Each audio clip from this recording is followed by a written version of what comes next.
Hey ho, let's go. Hope everyone's having a day filled with awesomeness.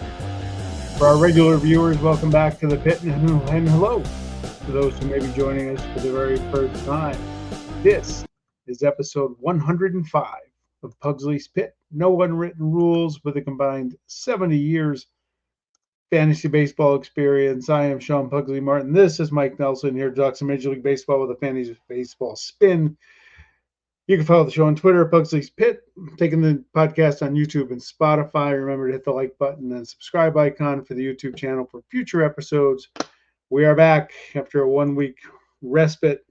Well, one of us was off becoming one with nature, and I was whatever. Jeremiah Johnson. Look, Google that. Get on the Google. To our loyal listener, get on the Google. Look up Jeremiah Johnson. You gonna give us a little something on that, or I really have to Google that? You're gonna. It was a movie, and okay. He was a woodsman, but he didn't partake in the extracurricular activities that seem to find their way to me. Let's just suffice to say that the bartender on this vacation, me, was very heavy-handed. Very good. You don't want to bring that home. And you can't pour it out. I know. I mean, it's hard enough packing everything to go away for a week, and you need room on the way back. But what I found was that everything that I packed that was food or alcohol related came back on my body in my system. So it was basically the same. So it was really kind of 6 of one, half dozen of another. Very good. Very good. Look, we have some news we promised, and I will let you deliver it. And for those that scrolling on your scroller down below. Michael, take it away. Is this potentially the last episode of Pugsley's Pit? It is the last episode based on... it's the last episode of Pugsley's Pit that you and I will be on together under this format. Yes, Pugsley's Pit will continue back under the old format. You're not done with me yet, folks. So sorry to say, but you're stuck with us. But however, next week when we record on Wednesday, it appears, we will unveil Fantasy Baseball Now as our new show on the Ball9 podcast network. You'll be able to find us at ball9.com, as well as every place that you're finding us now, and Apple Pod World as well. Podcast. Whatever it's called. Whatever. I mean, I just bought a new phone yesterday, so I'm seriously pissed off at Apple. That just like, please don't even works. Well, that's a different. I may do that podcast, the Apple rant podcast, on my own, and just now. If you need phone help, call Booger Baseball Club. That would be one of the 5 least options I would choose for if I wanted a bag phone. Yes, I would call Booger Baseball Club. Okay. If I was interested in resuscitating a BlackBerry, I might reach out to Booger Baseball Club. Motorola flip phone, yep, I would get some advice from him. Or an old dial-up. Yeah, when you cringe if somebody had an 8 and a 9 in the number. Yeah, I mean, if I needed help trying to figure out how to get batteries in my pager, I would call Booger. I would call Booger Baseball. But it's pretty exciting, and we've been talking about this for a while. It's been a longer time coming than we would have liked it to be, but it coincides with the All-Star break. It's good. It's a good time to roll this out. So as Ball9, we will be the 8th podcast on the Ball9 network. Yep. So as that continues to grow, it'll give us a little more exposure through that, but it'll also give our loyal listener an opportunity to explore other podcasts that are pretty interesting. I mean, there's some really good pods on there. There's a really good Red Sox pod. There's a really good Astros pod. They're both really good. I mean, and by the way, we're hoping to have ball9.com creator Chris Vitale as our guest on the show next week as well. Yeah, El Jefe, the EIC. We're trying to get the EIC if he hasn't burst into flames in the California desert by next week. Holy mackerel! Yeah, I mean, it's hot on the East Coast, but it's hot. We hit a crisp 92 today. That would have been nice. I think I started my day at 92 today down here. Sweet. Oh yeah, fantastic. And let's not forget the 90% humidity. That makes it. That's a treat. That's a treat. Curls my hair. Back to my vacation really quick. I would be remiss in not thanking the New York Yankees for going on vacation the same week that I did. Yeah. And as frustrating as having spotty internet is, not really being able to pay attention to what was going on last week from them, it made it an even more relaxing time. I have to admit, it was nice of them. I came back on Saturday, so did they. I slept through Sunday, so did they. So now I'm starting to think it's me. Well, the one guy we know that's a fan of the Red Sox enjoyed the weekend visit to the Bronx. So yeah, I hope he chokes on the fucking wins. How about this? When Rafael Devers comes to the plate, Aaron Boone, you piece of crap, don't pitch to him. It's the only thing Carl Ravitch has said in the last ever that I actually agreed with. He could put one in his rib cage. He's way too comfortable. Anyway. I'd hit him right in the dome. All-Star games next week. Rosters are out. We thought we'd take a whack at our fantasy All-Stars. Just starting on the side, our fantasy All-Stars wear their own uniforms. Yes, yeah. They don't wear these good humor man creamsicle bullshit things that they're wearing this year. I was going to whine about that too. I hate that. That's just terrible. And then they look awful. Oh, they're terrible. You have enough money. All right. They might supplant the Vancouver Canucks band uniforms as the all-time worst uniform in sports history this year. They're terrible. Don't pick on Vancouver. If any bad news up there, they start flipping cars. Sorry, folks. Sorry about that. You're welcome. Thank you. You're welcome. Or I should say sorry.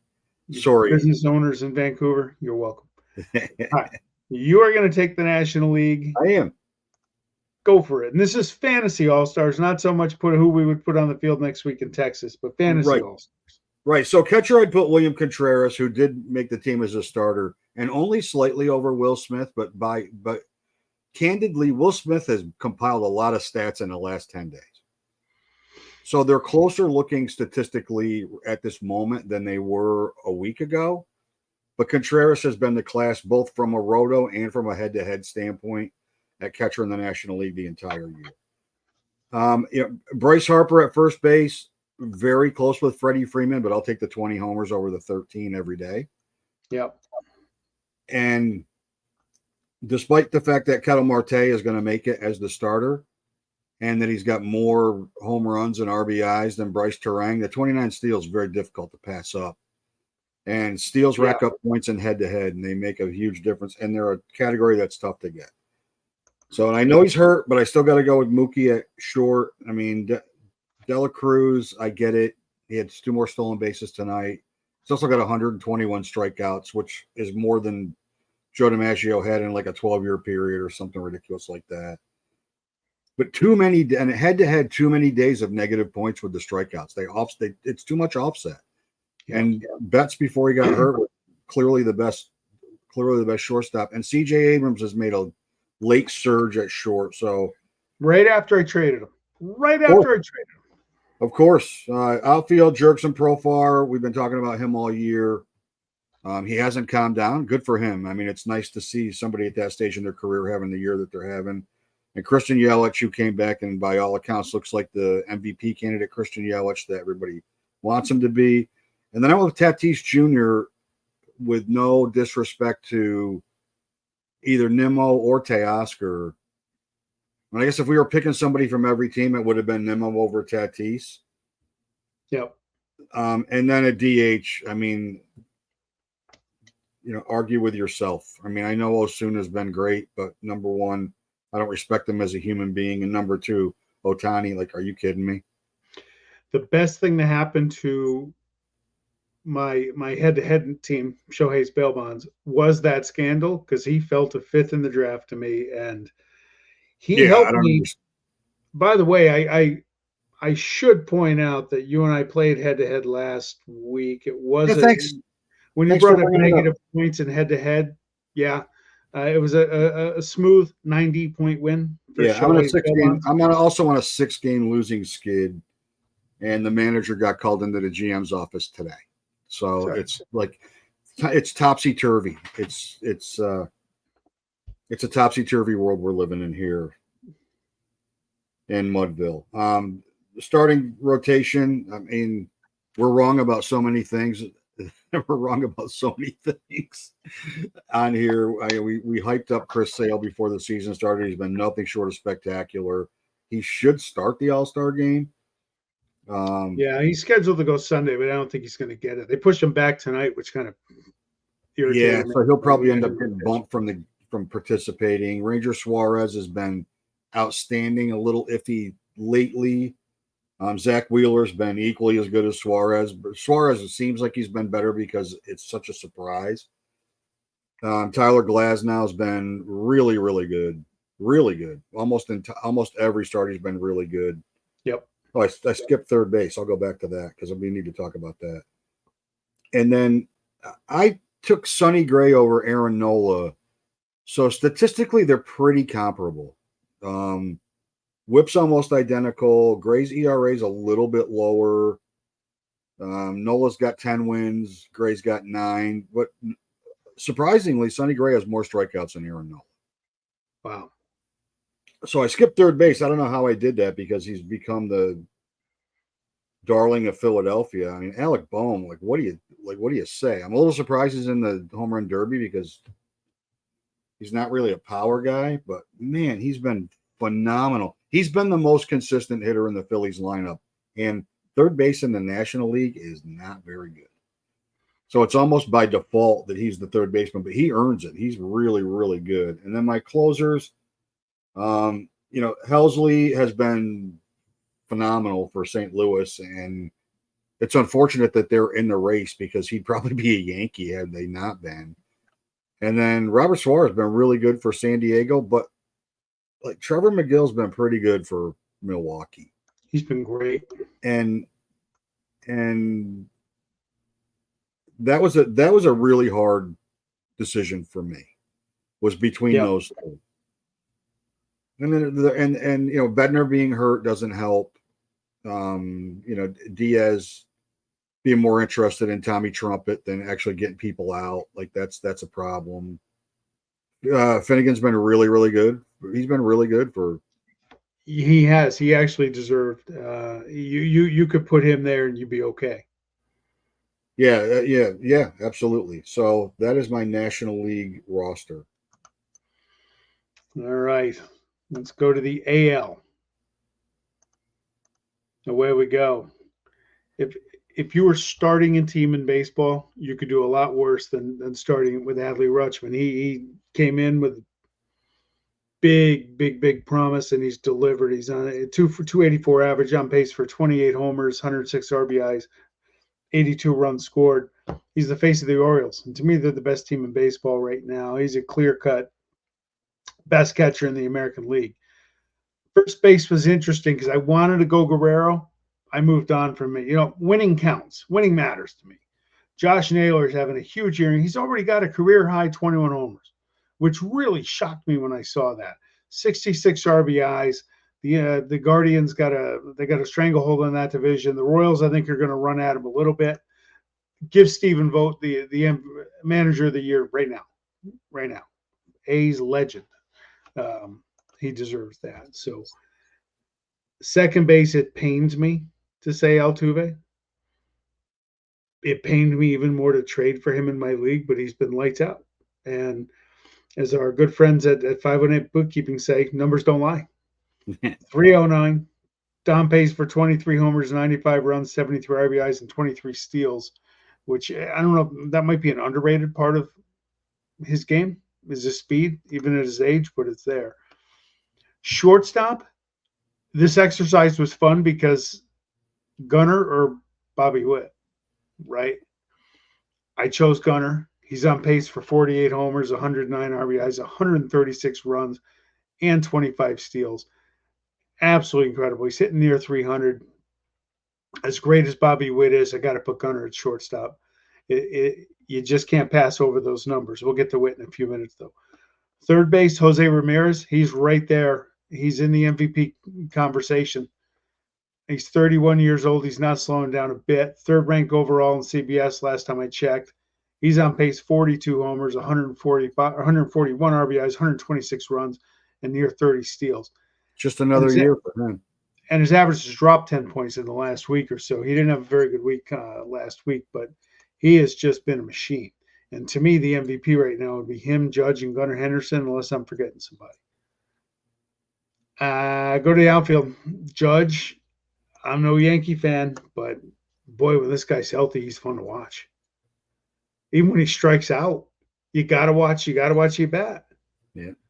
Right? 32 homers, 83 RBIs. He's with a hot second half, he could win the Triple Crown. He's hitting 308, with the batting average is surprising. Yeah. Over 300. Good for him. Yeah. Good for him. He's been healthy. You and I are the same. I hate it when the stars get hurt, even on teams I don't like. I don't like it. I want them to play. Juan Soto, pay this guy. Okay. Please. Like, call Mr. Steinbrenner. See if you can help, right? Help that fiscal responsibility. I'll 500 bookkeeping. We'll crunch the numbers for you, Mr. Steinbrenner. Come on, pay the man. 25 years old, 294, 37 homers, 112 RBI, 126 runs on pace for. More importantly, he has fit in New York City. I mean, you put a poll up. Where's his popularity with that fan base? Second, clear second, more than Cole. Clear, yeah, clear second. Okay. It's Judge, then Soto, then Cole or Volpe. I've asked you this before. I'm going to ask again since we're on it. Would it be a soul crusher if he leaves? If they can't find a way to rack him up, sign him up? Yeah. Yeah, it would. Yeah, it would. It really would. There's no excusing it. And his age, his productivity, his talent, his appeal, all that. It would. There's no place to go to replace him. You're not going to get like Soto light is Trent Grisham. And there's no Soto light. He's too big of a difference maker. Trent Grisham, the guy who should have gotten Aaron Boone fired. Anyway, should have got third spot. With all due respect to Stephen Kwan, the great year he's had, I'm going with Jarren Duran of the Red Sox. He's just lighting it up. Young guy, 276 average, on pace to score over 100 runs, on pace for 38 stolen bases. And that team, incredibly, they're in the playoffs right now if the season ended today. I can't figure that out. I don't think they can figure it out. They keep getting efforts like they got last night for Cutter Crawford. They'll be okay, right? They'll tail off. They suck. Yeah, 70 pitches. Oh, that's too many, son. You got to come out. Sit down. Good God. The DH should be Jordan Alvarez. I get that. I'm putting Bobby Witt because it's hard to have an all-star team without Bobby Witt on the first team. He's gonna. One thing he's in the home run derby, which would be fun to watch. I don't think I have any guys in either league in the home run derby, and I'm fine with that. I don't think I do either. I just remember Adrian Gonzalez going crazy that one year, and then he just lost his home run stroke after that. That's okay. My guys can sit and watch. All right. Starting staff. The newest member of Team Pugsley, Tarek Skubal from the Tigers. Lights out, 2.37 ERA, whip under 1, 132 Ks in 110 innings. What's not to like? He's back from that injury. Let's hope they don't shut him down the second half. Was there another pitcher that came into the year with more pressure on him have his team more dependent on him than Corbin Burns? Maybe not. He's delivered for the O's. 9-3, great whip, great ERA, and he's clearly the ace down in Baltimore. Cole Reagans, I didn't know what to make of. He never really, I don't know if he ever really had the chance. 134 strikeouts in 109 innings and change. His record stinks. That's what are you gonna do? Records it's a subjective category. It doesn't get much run support. ERA 3.28, WHIP 1.17, and his teammate Seth Lugo, who I think's name has been mentioned more than anybody else on this podcast this year. Yep. He's 11-3. He's getting nearly a strikeout an inning, and that's the key with him. He's picked it up after a couple slow starts early in the year. The strikeouts were down. He's got that going. ERA at 2.21. Those losses also, he doesn't get a ton of run support. He's had no decisions where he's given up 1 or 2 runs, given a quality start. And who would have thought, right? Who would have thought you're looking at All-Star team at the start of the year, and you got 4 guys in the AL Central with Garrett Crochet from the White Sox, 146 strikeouts already in just 105 innings. At some point you look at guys like him and Lugo, and you say, you know what, maybe their regression to the mean isn't going to be that much. Some guys just have great years too. Yep. You wait for them to come back a little bit to the pack, and they just continue to have great years.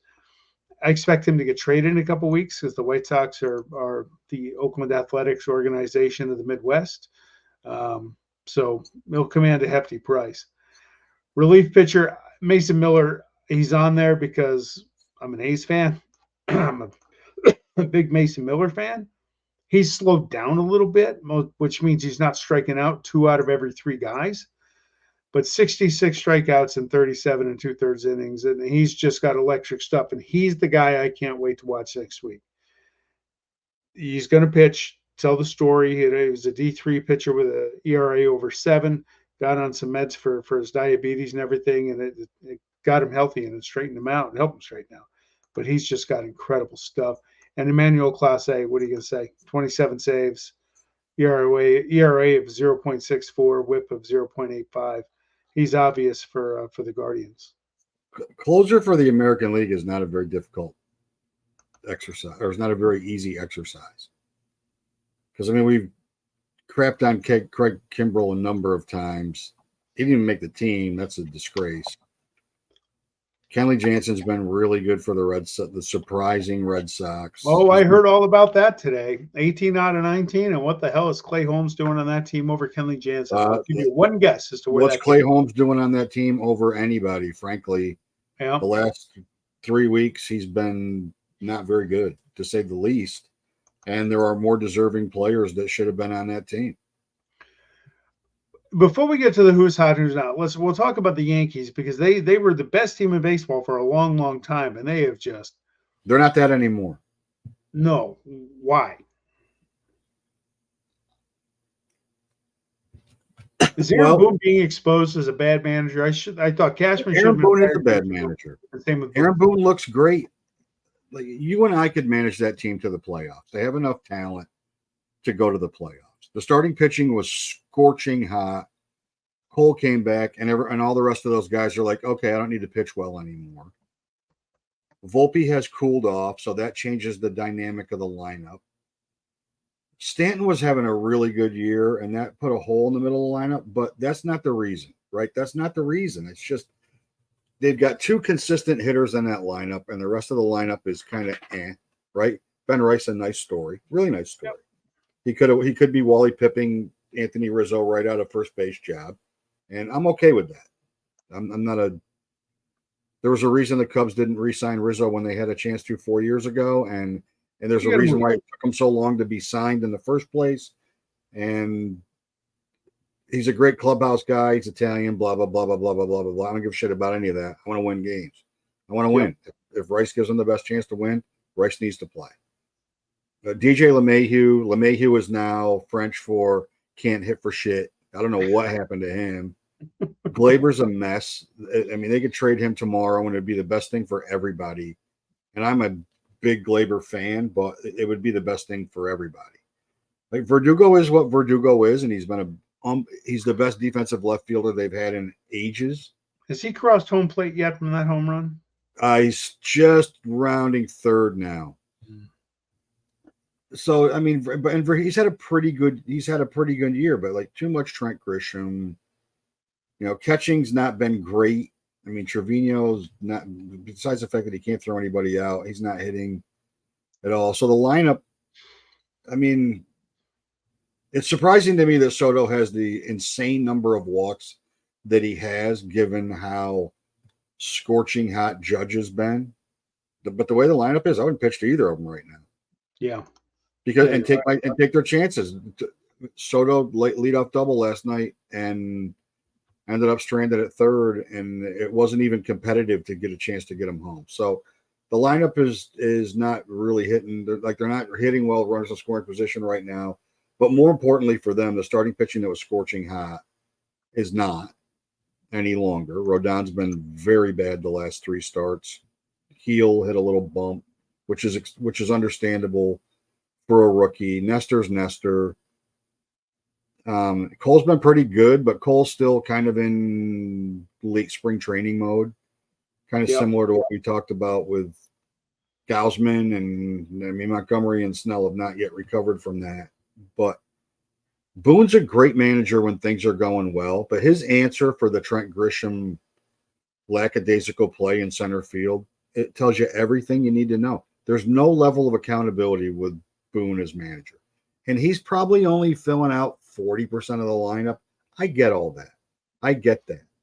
But the blame squarely goes on, and it has gone on, and it's continued to go on Brian Cashman, because Boone doesn't sign players. Yeah. Boone doesn't keep yo-yoing these bullpen guys up and down. I mean, the Yankee bullpen is bad. It's not good. It's a different guy every week. I mean, Luke Weaver's been the most consistent pitcher in the Yankee bullpen this year.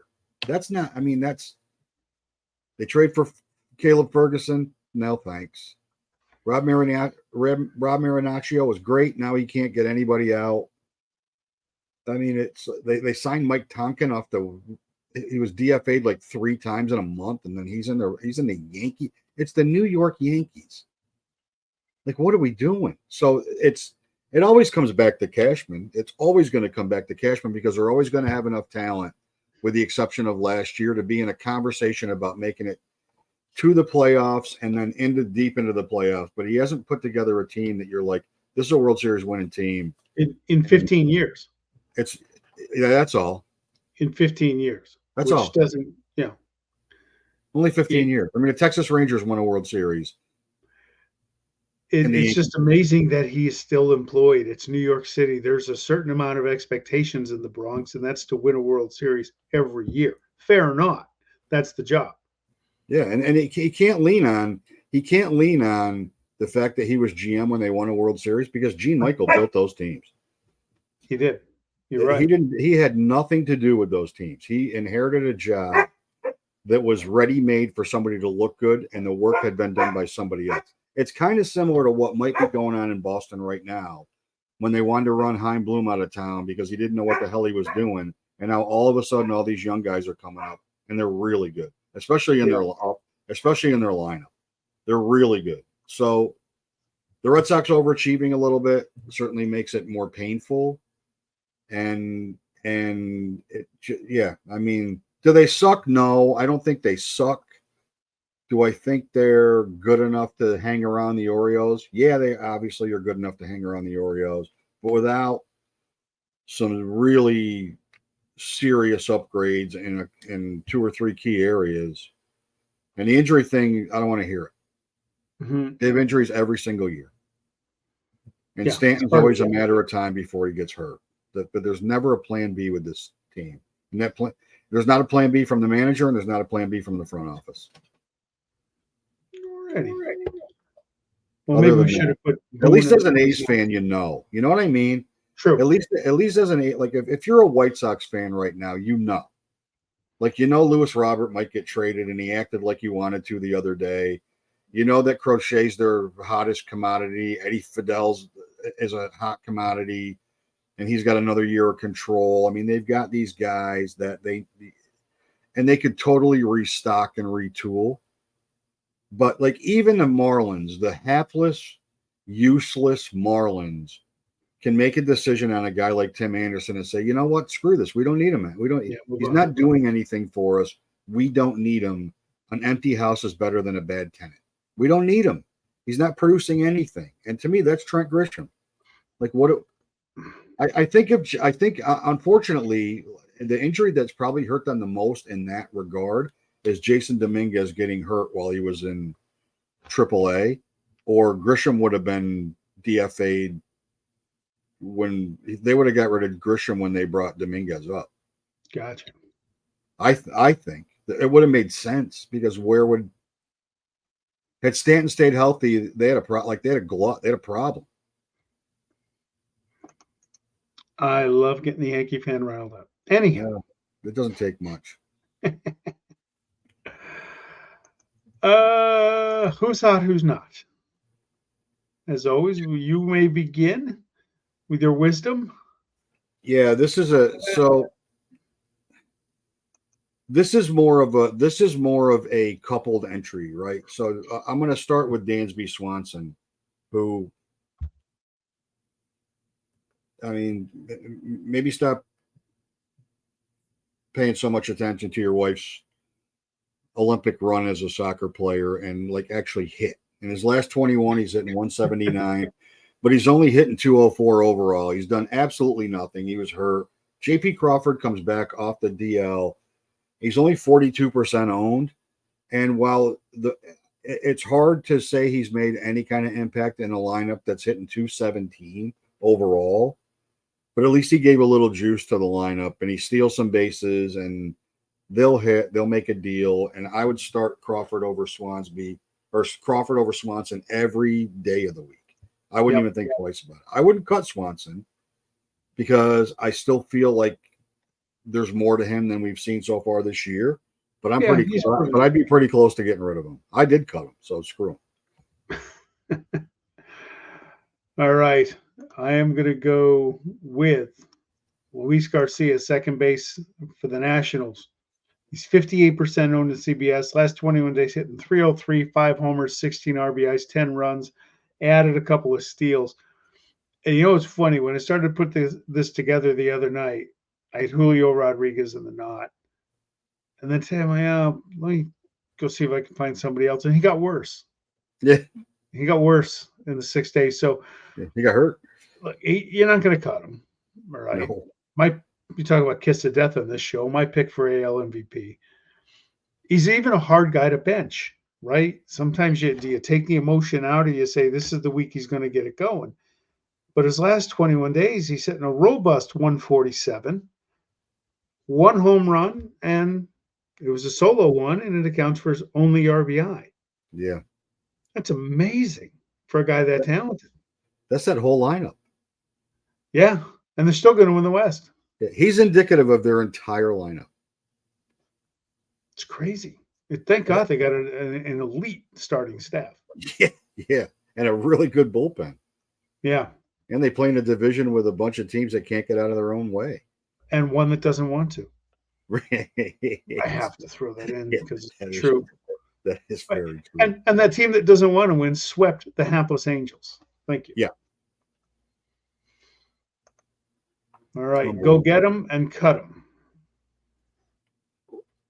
Well, we're obviously going to be a little late on the Jose Miranda train because he's up to 83% owned. Getting hits in 12 consecutive at-bats to tie a major league record probably helped with that.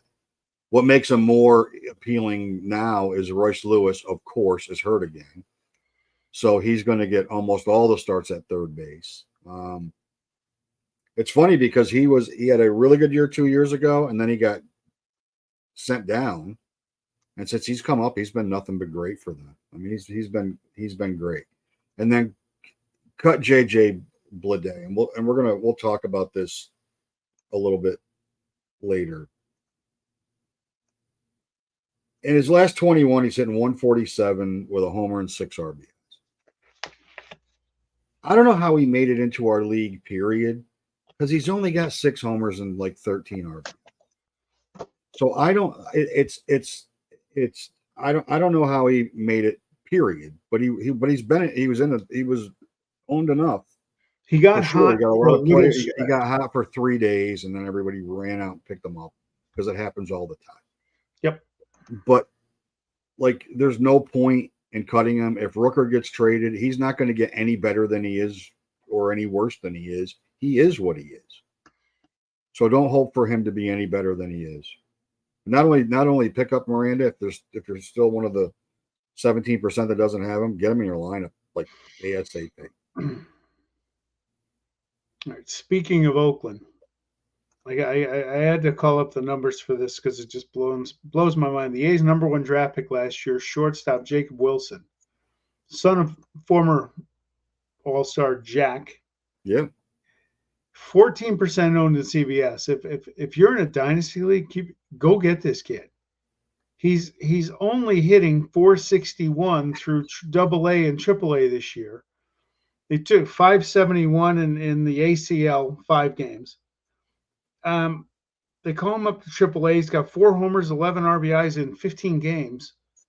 The A's are so dumb and inept they don't want to win them. Might just keep him down, but if you got a minor league baseball spot, he's a great stash. He's a great player to have.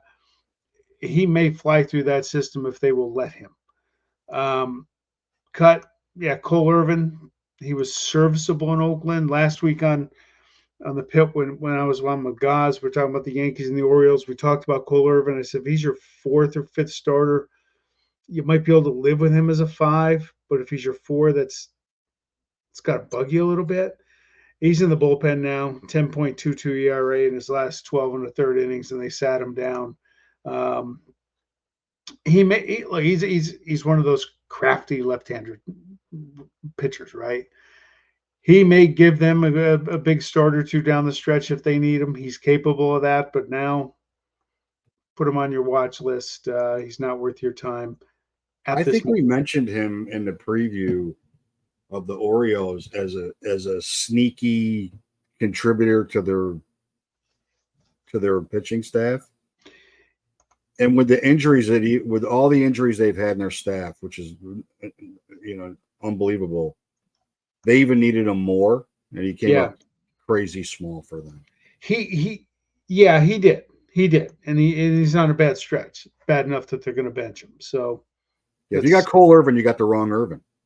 This is true. You need to have John Irvin, not Cole Irvin. This is true. You got to look to DC. Yeah. Take the 35-minute drive and get the right Irvin on your team. Yes. See if we can correct that. If he's available, go get him too. Or Irvin Santana. You can pick him up. He'd still be better than Cole. All right, my friend. Closing 5. You are up this week. All right. This is a message to my co-owners in every league that I'm in, for that matter. When you cut a guy, don't go pick him up in a week. Fucking cut him. You cut him. Like if he wasn't good enough to be on your roster a week ago, why is he all of a sudden good enough to be on your roster this week? I get it if somebody gets hurt. He was my 18th guy out of 17. I get that. That's not the way it works. It was, I cut him. He never was active for me. I cut him, and then I had cutter's remorse, and I picked him up again. Why? You're taking a flyer on a guy that you don't want to take a flyer on in the first place? Leave him cut. Cut him. Leave him cut. Don't look back. Say goodbye. It is what it is. Don't just stop. Make him somebody else's problem. Exactly. So the next one is a Dynasty League exclusive, because so many great prospects have been, really in the last 4 years, there's been a huge push of a tremendous number of great young prospects. And if you are not paying attention to even AA, but if you're not paying attention to AAA, and you're not paying attention to how quickly these guys have risen through the organization, and then looking at what's on the major league roster in their same position, you are doing yourself a disservice. Especially in the times. Yeah. Nobody is worse at that than me. I'm not great at it. There are owners in our league that live in the minor league stats, and they do a really good job picking up players before we've even heard of them, or before they've been talked about in Prospect Watch on CBS, or on any of the other services. But like, you got to start paying. Like Jacob Wilson's a perfect example. Like I started thinking about him in the spring, because they were touting him in the spring, and because it's the A's, if he was on any other team, he'd be my minor league player.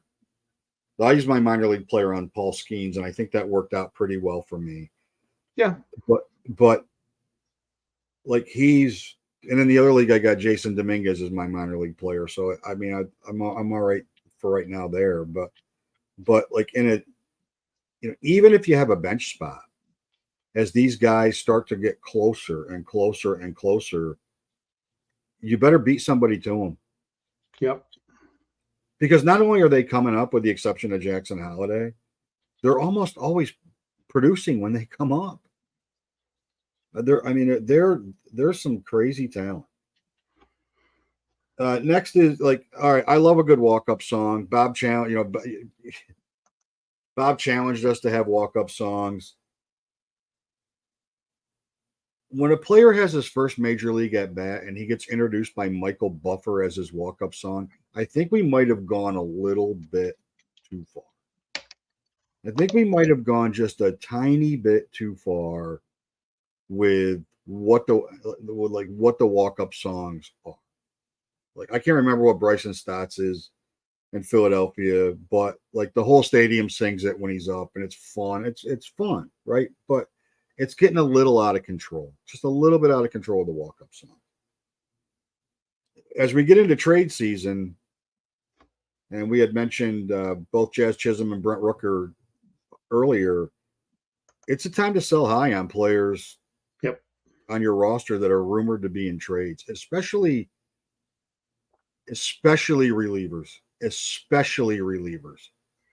So, as an example, let's just say that the Nationals decide to trade Finnegan.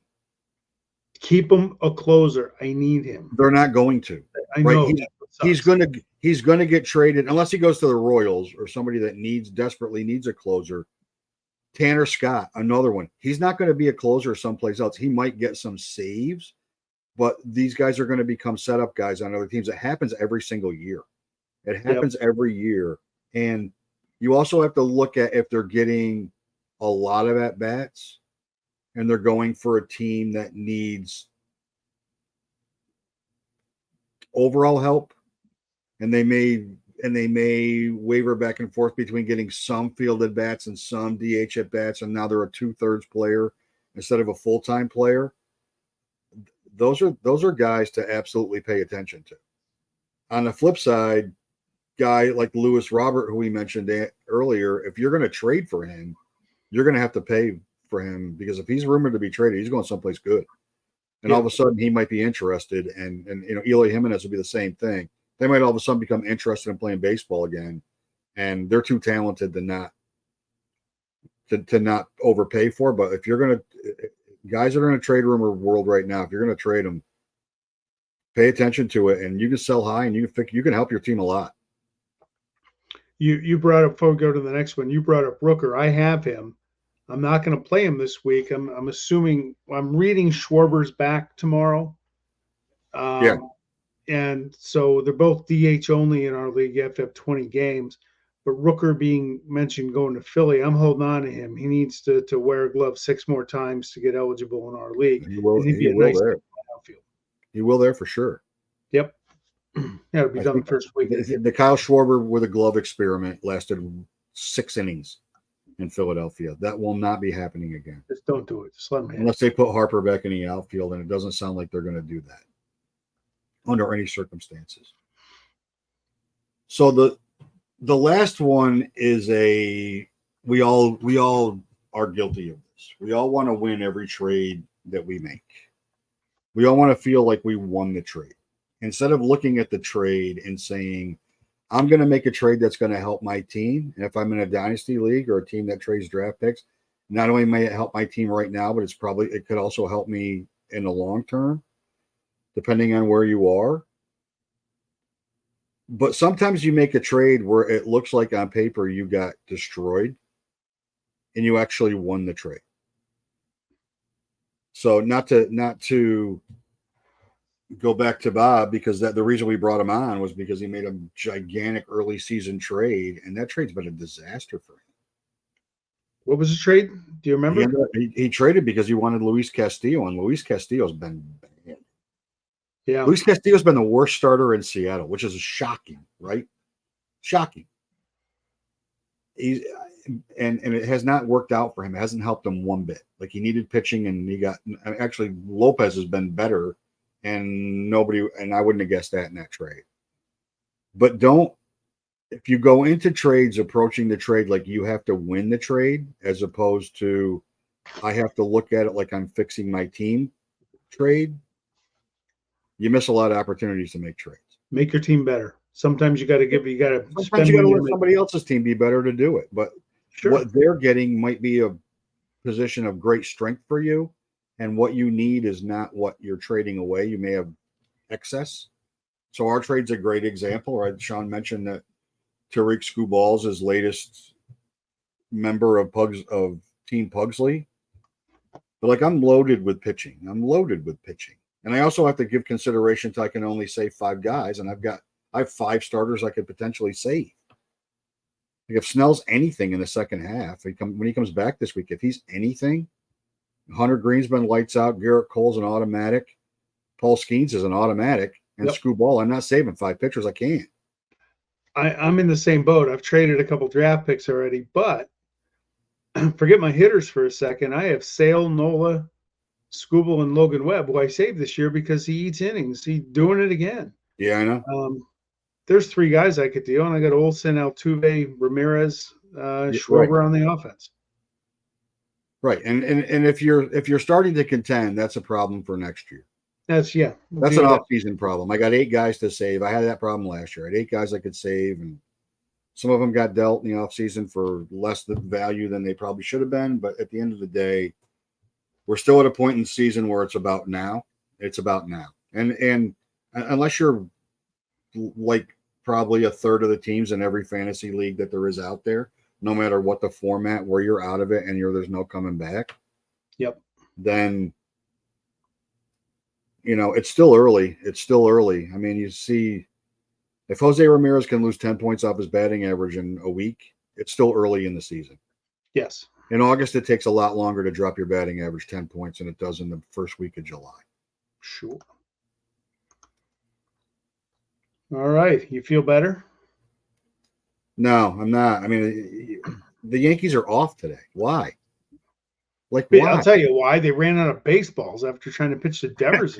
I don't care. Why do you got to bring them up? They're off today. I had a break. This nice day, right? Come back from vacation. Longest work day of your life is after being off for a week's vacation. Nice announcement about the new version of our show. Something to be excited about, and then you got to fucking drop that, but sneak it in on top of that. So you snuck it in, not in the pre-production meeting. No, we didn't talk about that. Hey, no, this is coming your way. You might want to get no. You just lit the fuse like you had some fireworks left over from last week. Full disclosure, put the Roman candle in there. The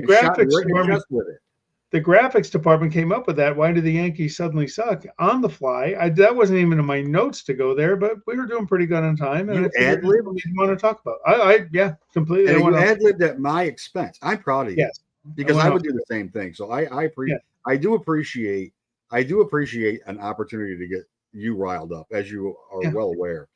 And the fact that you did that to me, while I should want to reach through my computer and strangle you. That's okay. I have to pause and say, good by you. Bad for me, but good by you. Yeah, I did make it up on the fly. It was not in the notes. Yeah, thanks. But I hope you feel better. Yeah, thanks. Thanks for being sharp today. I guess we'll go back to recording on Tuesdays or Wednesdays. Monday, clearly, you clearly peak on Monday. So it's that 2:30 p.m. coffee. It's a game changer. Understated. I worked for a guy that told me you drink hot coffee on a hot day and it cools you off. I'm like, that's the stupidest logic in the history of mankind. I was at 518 Bookkeeping headquarters and I made eye contact with the coffee pot at 2:30. I said, hey, I got time. I got time for one more. Well, you got young kids, so you need energy at 7 p.m. I do. Where I can just, let them. I don't have to necessarily walk the dog. I can just let them out, let them run around. They come home from summer camp and they're looking to be entertained. Yeah, I'm sure they are. So I said, here's a movie and here's some popcorn and water and entertain yourselves. Yeah, and don't tell mommy about the light nudity. Yeah, I didn't say what kind of movie. Yeah. All right. We watch Revenge of the Nerds. So next week we're hoping to have Vitaly here from Ball Nine, but Fantasy Baseball Now will be going, and the YouTube address down there, www.youtube.com/C/Ball9. Pugsley's Pit will continue in some form, probably in older form, but hey, it's all good, man. Yeah. We're We will excited. not be wearing a shirt and tie for the new podcast. That will not be happening. So I think for at least the first one, probably cold beer would be in order. Yeah. Usually I have something in a glass, but I decided to take a day off. I decided to interrupt. I decided to put a little more blood back in my alcohol system today, and it was a long weekend. But then you got me pissed off, so I'll probably end up having a drink when we get done, just to calm down, because you're not supposed to take blood pressure medication like Pez. I don't think. Well, enjoy Home Run Derby. Enjoy the All-Star. Yeah. Who we got? Who we got in the Home Run Derby? Who you got? Hard to go against Pete Alonso. I'm going with Gunnar Henderson. Okay, you know what? I don't know. Though the rule change helps Alonso. The rule change 100% helps Alonso. I'll stick with Alonso because it's not the speed of the number of how many swings can I get in an exact set period of time, and it's not head to head anymore. It's just amassing home runs, so it's 30 swings. So it's not like these guys were getting 30. They were averaging 37 swings around. So they were swinging unnaturally for what batting practice looks like. They just get 30 swings, and now they're going kind of back to old school where they just advance. Yep. And then in the bonus round, and there's a way in the bonus round where they can just keep hitting them until they're done hitting them. And you got to get 3 outs. So if you don't get 3 outs, you can just hit home runs in the finals. You're just going to hit home runs until you hit home runs until you're done. So I like this format better. I didn't necessarily like the head-to-head. I think that they did make the players a little susceptible to injury, and they listened to the Players Association, which is a welcome change. And they didn't listen to the Players Association on the pitch clock. They didn't listen to them on the bigger bases. They didn't listen to them on pace of play. But for Home Run Derby, they listened to them. So I guess you got to take a little win whenever you can get them. And I am going with the American League in the All-Star game, just because I always root for the American All-Star game. Same here. That's been the hardest part about fan free agency for me, is the thought of an NL team. I've been an AL fan since 52 years. I've been a baseball fan, so that'd be tough. But we'll see. You never know. Change is good. You got to evolve. It's too bad for the last 7 or 8 years of your baseball fandom, you haven't had baseball to be a fan of. It's a shame. No. Good try. All right, next week. I know. It's feeble. Next week, Fantasy Baseball Now, Ball 9 Network. Peace. Enjoy your week, my friend. Yeah. Bet the over on the Angels game tonight. Still time.